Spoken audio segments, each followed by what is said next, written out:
radi higamu mande nubasa adambane no adambo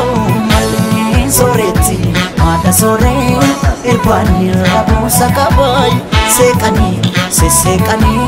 kan gargar nubasa anjarai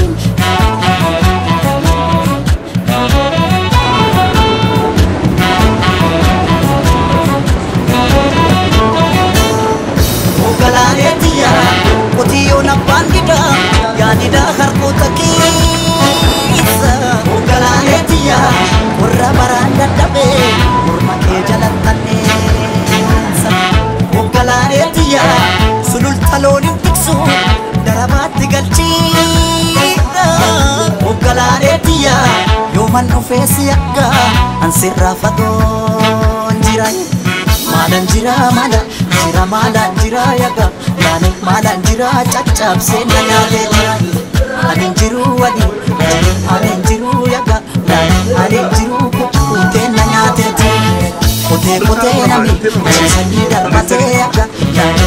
kote nami Chisani darbate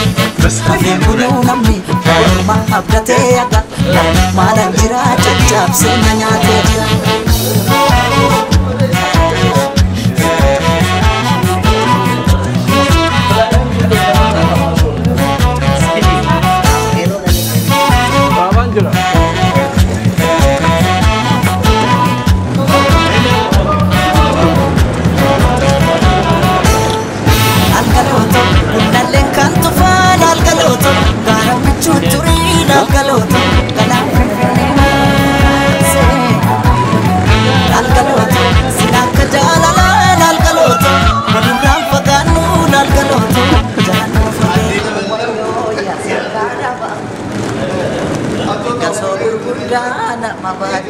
Awayo ya adora ba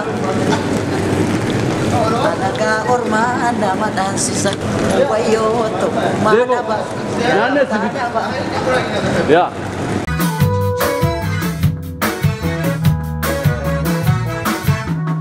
Algaloko undan kantu fala algaloko Habi chuturi algaloko Dalam pimpineba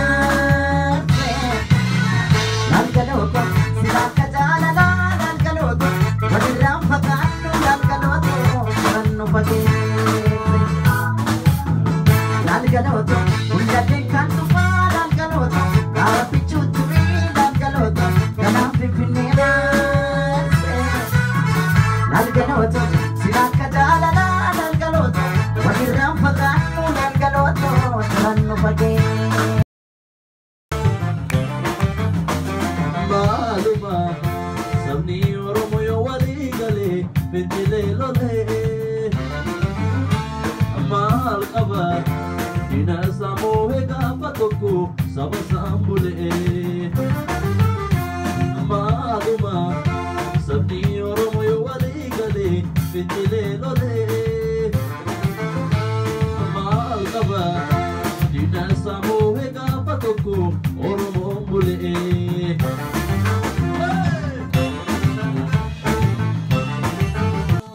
ኦሮሞ ፕሪዝነር ቤኔፊት ኮንሰርት አዎ ታላቅ የሙዚቃ ድግስ በሚኒሶታ ከተማ ተዘጋጅቶ ይጠብቃቸዋል። የዚህ የሙዚቃ ድግስ ዋነኛ ዓላማው ገቢው በኦሮሚያ እየተካሄደ ስላለው ሰላማዊ መብት ጥያቄ መንግስት ጥያቄውን በሰላም ከመለስ ይልቅ በርካታ ዜጎችን አፍኖ በአዲስ አበባ ማዕከላዊ እስር ቤት ላሰራቸው እስረኞችና ቤተሰቦቻቸው ለመርዳት የሚውል ነው። አዎ ቦታው 301 ሜን ስትሪት ኖርዝ ኢስት ሚኒያፖሊስ 55412 አንጋፋዎቹ ድምጻውያን ከድር ሰይድ መሐመድ ሼካ አድናን መሐመድ ዳይቴ መኮንን ሐጫሉ ሁንዴሳ አብዲ ኑሬሳና ሙክታር አዴሮ ተዘጋጅተው ይጠብቃቸዋል። በታወቀው በራስ ባንድ በመታጀብ ዝግጅቶቻቸውን ለማቅረብ ተዘጋጅተዋል። ፓርኪንግ አይቸገሩ በነፃ ነው። አዎ በሙዚቃ እየተዝናኑ ወገኖቻችሁን ይርዱ።